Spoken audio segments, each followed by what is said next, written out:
when you look at Twitter, okay, Twitter dictates a lot. I mean, I know people say, and I'm going to shift the conversation here because I'm really curious your thoughts on this.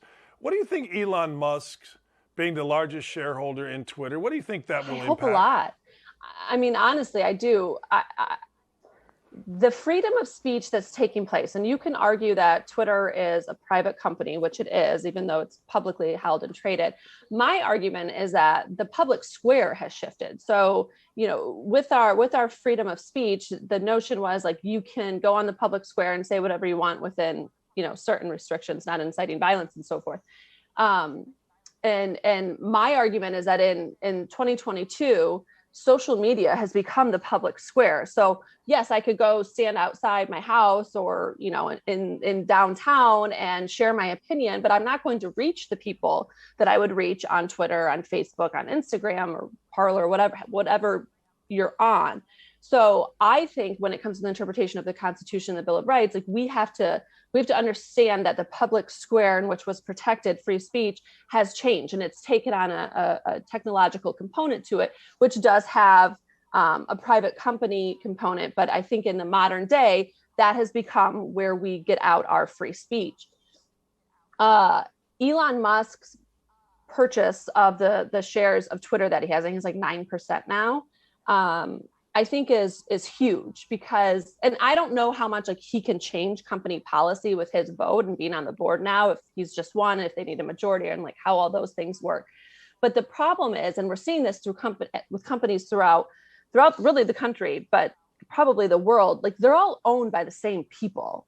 So if that same agenda is being pushed, there's no diversity anymore. I mean, there's like BlackRock, Vanguard, and State Street. They own everything. I mean, you think you have competitors, but they're owned by all the same people. So I'm hopeful that this Elon Musk component can kind of shake that up a little bit, because the people that are getting blocked on Twitter are just people that Twitter doesn't agree with, and that to me is inherently wrong but unconstitutional.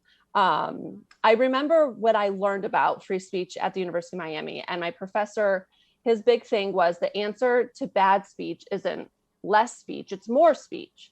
And I remember thinking like, no, they shouldn't be allowed to say that. That's messed up. Like that's wrong. That's rude. It's evil sometimes. Like sometimes there are really terrible things said. Like they should be silenced. And he really broke it down that if you can't support all free speech, then you don't believe in any free speech, because who are you to determine what is right and what is wrong? And that's where we've gotten to in this country, where companies think they can determine what is right and what is wrong, what is true and what is false. And we have all these fact checkers who then come out and, it's revealed that they had different agendas. So the censorship of free speech in the social media space, I think, is a real threat to freedoms that we have always, held dear as Americans. So I'm hoping Elon Musk can shake some things up in that space. And everybody's like, get Trump back on Twitter, blah, blah, blah. But like the idea that is even happening is concerning. And I don't think people realize like how far reaching that can be when you have government colluding with big tech to censor American citizens. Like I don't know. That's not the future that I want to see the direction our country going. Is he the best guy? Like, of all the people that have enough money, have the wherewithal to go and get involved in this, is he the I best think one? so. It's hard to know when you don't know like their true intentions and stuff. And I feel like so many people can be Right.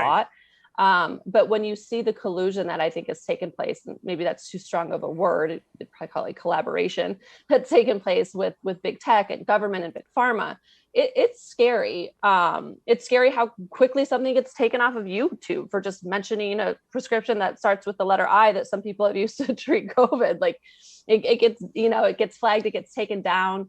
So I think he has more of a level-headed approach to this. And I think he is more for the people than probably a lot of those CEOs that are currently there are. And I don't know. I mean, like when you're that rich, can you be bought? Like obviously everybody has a price, and we see, how that affects people's decisions, whether it's like Gates or Bezos or any of those people. But I mean, he's so damn rich that like I feel like he can't be as influenced maybe as some other people, if that makes sense. So I hope he is, because if he's not, I don't know who the hell is.